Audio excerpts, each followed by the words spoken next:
All right, Friday. Now, as a preacher, some days you get to deal only with physical things or tangible things, and some days you only seem to get to deal with spiritual things or eternal things. And then some days you get to do both. And that's what happened today. I got to do both. So I'm going to do a quick video with you, kind of dressed both ways. So sometimes we have to deal with the tangible world, and then sometimes we have to deal with the spiritual world. All right, Jeremiah chapter 7, verse 23.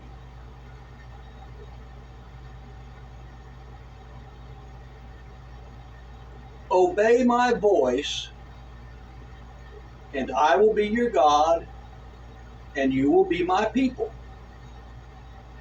And walk only in the way that I teach you, so that it may be well with you when I bring you into the land. Obey my voice, and I will be your God, and you will be my people. And walk only in the way that I teach you, so that it may be well with you when I bring you into the land. I used to take the kids camping. Me and my infamous brother-in-law, we would gather them all up, all the kids, and we could start taking them when they were 10 years old. And so they enjoyed it, so we would take them camping. And we didn't go camping in a campground. We went to the national forest, and then we would hike back into the woods, and we would pick us a spot to make a campsite. And every time we would do that, we would try to get close to a small stream. They're not even creeks or streams, they're just a little bitty creek, probably fed by a spring up on the hill a little further. But we would camp next to a little spring or fed creek. And when we would get there, what we would do is we would look at the creek, and we would find the spot we wanted to get our water from. Now, the way we camped, we brought everything with us that you could just mix water with and eat it or drink it. And then we had a couple of tea kettles that had the lid on them so the ashes from the fire wouldn't go in it. And basically, we didn't carry water with us. We would boil water from the creek, run it through a filter, and then we would use it, everything from ramen noodles to hot chocolate to coffee, whatever. We didn't carry water with us.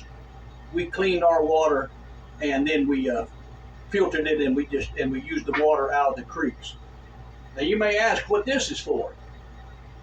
When we would pick our campsite, now remember there's 5 or 6 teenagers with us on this trip.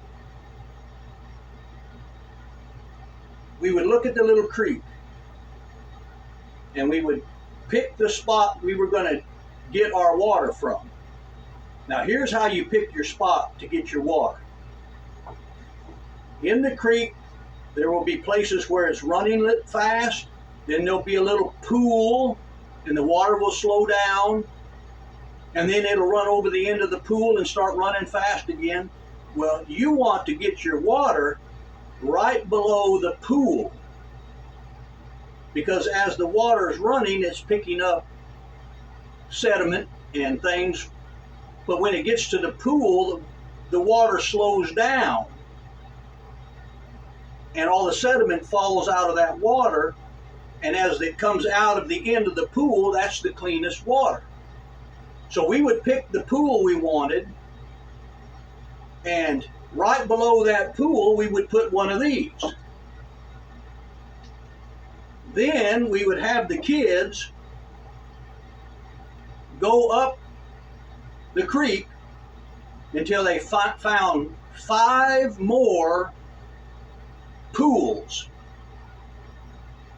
And they would take one of these with them. And after they found 5 more pools above our pool, they would stick this in the ground next to the creek. And the rule was, you don't cross the creek between these 2 flags, because you'll stir up the mud, and then the mud will come down the creek, and then the place that we want to get our water is likely to be dirty again.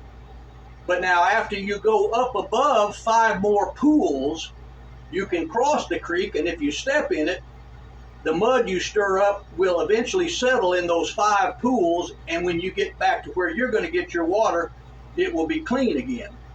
So that was a rule. And those kids, they didn't think much of that rule. When you would say, okay, you can't cross the creek between the 2 flags, you could see that they heard what you said, but you could tell it didn't click. And you just knew, because of the way that they sort of didn't pay attention when you said, don't cross the creek between the 2 flags, you could tell that eventually they were going to cross the creek there, because they weren't paying attention. You could tell it didn't seem important to them. But after you tell them, don't cross the creek between the 2 flags, because you will stir up the muddy water for everybody to drink. And you know what? They would buy into that. They weren't real comfortable with us just telling them, don't cross the creek between the 2 flags. But when we explained why you don't cross the creek between the 2 flags, they didn't really have a problem with it after that, because it was something that they saw that was a benefit to them and to everybody else, and it made sense not to cross the creek between the 2 flags. So I guess what I want to say is, according to our scripture today, God says, obey what I teach you, so that when you go into the land, it'll work good.